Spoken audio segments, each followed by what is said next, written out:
Assalamualaikum warahmatullahi wabarakatuh. Perkenalkan, nama saya Cindy Sylvia dengan NIM 0310222033. Saya dari kelas Tadris Biologi 3. Adapun di sini saya akan menjelaskan mengenai materi karangan ilmiah, yang dimana di sini saya telah menyiapkan 5 pembahasan, yaitu tentang pengertian karangan ilmiah, yang kedua itu ada ciri-ciri karangan ilmiah, yang ketiga ada jenis-jenis karangan ilmiah, yang keempat ada syarat-syarat karangan ilmiah, dan yang kelima atau yang terakhir yaitu ada sistematika karangan ilmiah. Baiklah, langsung saja masuk ke pembahasannya, berikut penjelasannya. Materi yang pertama yaitu ada pengertian karangan ilmiah.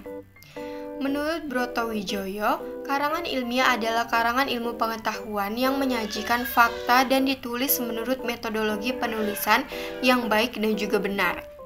Karangan ilmiah dapat juga berarti tulisan yang didasari oleh hasil pengamatan, peninjauan, penelitian dalam bidang tertentu dan disusun menurut metode tertentu dengan sistematika penulisan yang bersantun bahasa dan isinya itu dapat dipertanggungjawabkan kebenaran atau keilmiahannya. Karangan ilmiah adalah sebuah karya tulis yang mana di dalam isinya mengungkapkan suatu pembahasan yang lengkap dan secara ilmiah yang dituliskan oleh seorang penulis untuk memberitahukan suatu hal secara logis dan juga sistematis kepada para pembaca. Karangan ilmiah juga biasanya ditulis untuk mencari sebuah jawaban mengenai suatu hal yang diteliti dan untuk membuktikan adanya kebenaran tentang suatu yang terdapat pada dalam objek tulisan tersebut. Proses penulisan karangan ilmiah dilakukan dalam 3 tahap, yaitu tahap pra-penulisan, tahap penulisan, dan tahap perbaikan. Sebagai hasil penelitian atau kegiatan ilmiah, setiap karangan ilmiah mengandung komponen adanya masalah yang menjadi topik karangan ilmiah tersebut. Adanya tujuan penelitian, metode penelitian, teori yang dianut, objek penelitian, instrumen yang digunakan, dan adanya hasil penelitian yang diperoleh. Materi yang kedua yaitu ada ciri-ciri karangan ilmiah, yang dimana terdapat beberapa macam ciri-ciri dari karangan ilmiah, yang diantaranya yang pertama yaitu karangan ilmiah ditulis secara sistematis, sehingga antara topik dan subtopik itu saling berkaitan dan mengacu pada topik utama. Yang kedua itu karangan ilmiah ditulis berdasarkan penalaran yang logis, sehingga apa yang ditulis oleh penulis sesuai dengan akal sehat. Yang ketiga itu tulisan didukung oleh data yang objektif, yakni data yang teruji kebenarannya secara empiris. Yang keempat itu karangan ilmiah bersifat objektif, yakni ditulis atau dibukukan untuk individu atau kelompok-kelompok tertentu. Yang kelima, karangan ilmiah merupakan argumentasi teori yang benar, sahih, dan juga relevan. Yang terakhir itu ada karangan ilmiah mengaitkan antara argumentasi empirik dengan argumentasi teoritik. Materi yang ketiga yaitu ada jenis-jenis karangan ilmiah. Terdapat beberapa jenis-jenis karangan ilmiah, yaitu seperti makalah, kertas kerja, skripsi, tesis, dan juga disertasi. Yang pertama ada makalah. Makalah merupakan karya tulis ilmiah yang menyajikan suatu masalah yang pembahasannya itu berdasarkan data di lapangan yang bersifat objektif dan juga empiris. Makalah menyajikan masalah dengan melalui proses berpikir deduktif atau juga induktif. Makalah biasanya disusun untuk memenuhi tugas-tugas ujian mata kuliah tertentu untuk memberikan saran pemecahan tentang suatu masalah secara ilmiah. Makalah menggunakan bahasa yang lugas dan tegas. Dan jika dilihat dari bentuknya, makalah adalah bentuk karangan ilmiah yang paling sederhana. Yang kedua itu ada kertas kerja.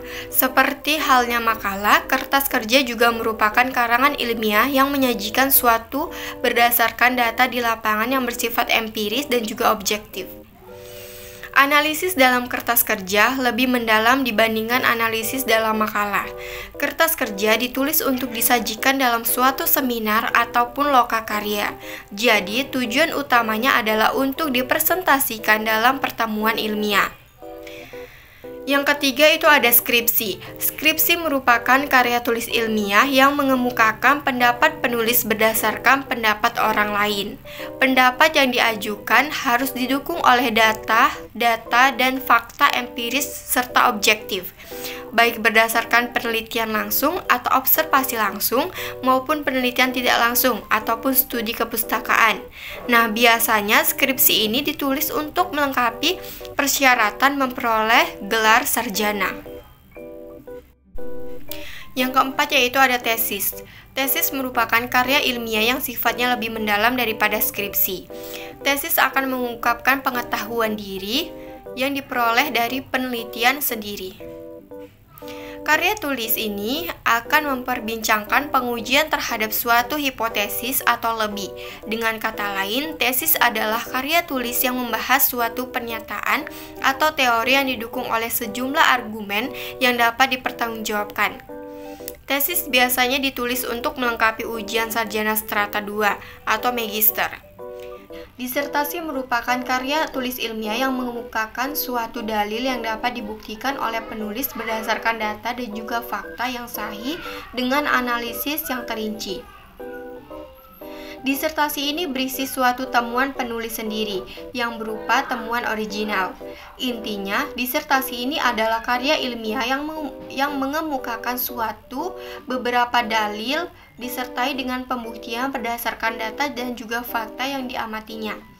Disertasi ini merupakan karya ilmiah untuk memperoleh gelar doktor. Yang keempat ada materi syarat-syarat karangan ilmiah. Terdapat beberapa syarat-syarat karangan ilmiah. Yang pertama yaitu karangan ilmiah pastinya mengandung masalah serta pemecahannya. Yang kedua, masalah dalam karangan ilmiah harus merangsang atau menarik perhatian pembaca. Yang ketiga, karangan ilmiah harus lengkap dan tuntas, artinya membeberkan semua segi yang berkaitan dengan masalahnya. Yang keempat, karangan ilmiah disusun meruntut sistem tertentu dan metode tertentu sehingga mudah dimengerti dan juga dipahami. Dan yang kelima yaitu karangan ilmiah harus sesuai dengan syarat dan subjek tata tulis karangan ilmiah.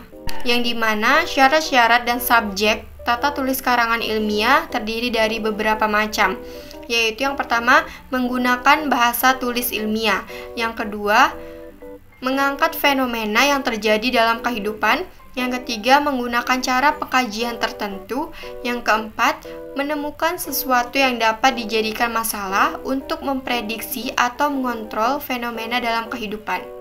Yang kelima yaitu menyajikan tulisan dengan cara tertentu, yang dimana terdapat dua syarat. Yang pertama itu ada syarat kebahasaan. Bahasa yang digunakan dalam menulis karya ilmiah adalah bahasa ragam ilmiah. Kedua itu ada syarat bahasa Indonesia ragam ilmiah, terdiri dari sesuai dengan kaidah bahasa baku, logis, kuantitatif, denotatif, tepat, ringkas, dan juga runtut. Yang dimana hal-hal tersebut harus kita perhatikan agar memudahkan orang lain untuk membaca karangan ilmiah kita.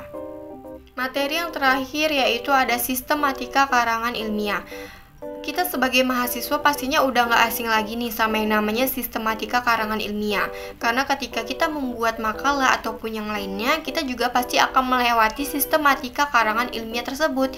Nah, sistematika karangan ilmiah itu seperti judul, kata pengantar, daftar isi, pendahuluan. Di bab pendahuluan ini terdapat beberapa macam poin, seperti latar belakang, identifikasi masalah, rumusan masalah, dan juga tujuan.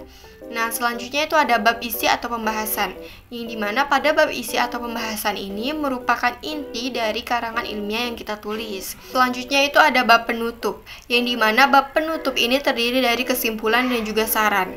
Serta yang terakhir itu ada daftar pustaka.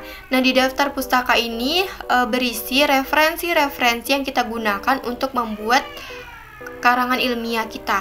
Semua referensi yang kita gunakan dalam pembuatan karangan ilmiah kita cantumkan dalam daftar pustaka tersebut.